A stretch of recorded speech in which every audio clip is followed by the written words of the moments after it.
Medok'tan Garcinia Gel 8'de sağlığı sunar. Şöyle ki psikoloji lisans bölümünden mezunum. Ardından gelişim psikolojisi alanında yüksek lisans eğitimimi tamamladım. Şu an halihazırda çocuk, genç ve aile çalışmalarına devam etmekteyim. Psikolojinin 54 alt alanı var. Bunlardan birisi de gelişim psikolojisi. Gelişim psikolojisi halihazırda doğumla birlikte başlayan, ölümle birlikte sonlanan bir süreci kapsamakta.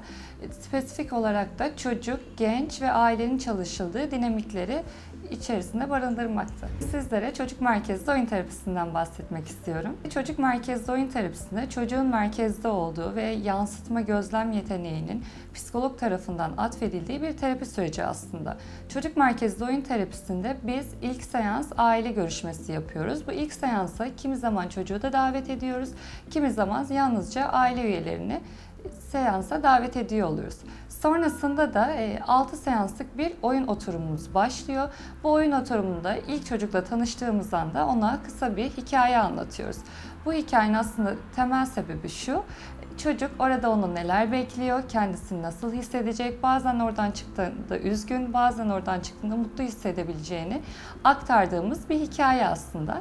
Sonrasında da 45 dakikalık oyun seanslarımız oluyor. Bu oyun seanslarında da çocuğun aslında kendi duygu regülasyonunu sağlamasına yönelik bir takım durumları paylaştığı ve bizim de gizlilik adı altında aileyle dair bilgileri paylaşırken özen gösterdiğimiz bir süreç aslında. Çocuğun duygu regülasyonunda bozulmaya başladığı anda biz buna şöyle de diyoruz.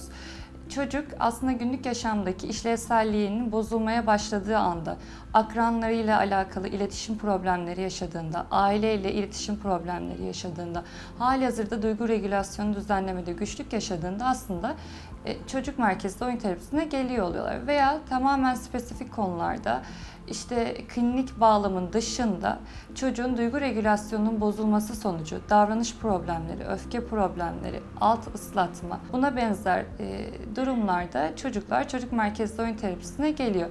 Bu bağlamın dışında da boşanma sürecindeki çocuklarla da aslında çalışıyoruz.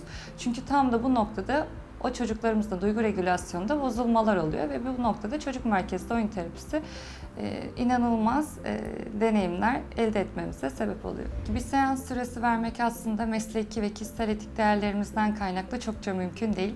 Herkesin sorunları bireysel ve herkes biricik olduğu için bu noktada tam da aslında şu bağlam devreye giriyor. Biz ilk seansı aslında aileyle yaptığımızda sorunu anlamaya yönelik bir noktadayız. Sonraki seanslarda ilk 6 seans aileye herhangi bir geri bildirim verilmez. 6 seans sonrasında da aslında sürecin dinamiklerini bizim ve çocuğun keşfettiği bir alan oluyor ama herhangi bir seans süresi vermek çok da etik değil. Çocuk merkezli oyun terapisini eğer almak istiyorlarsa bir klinikten lütfen psikoloji lisans mezunu olmasını, ardından da gelişim psikolojisi alanında yüksek lisansı olan birinden destek alması çok kıymetli. Medok'tan Garcinia Gel 8'de sağlığı sundu.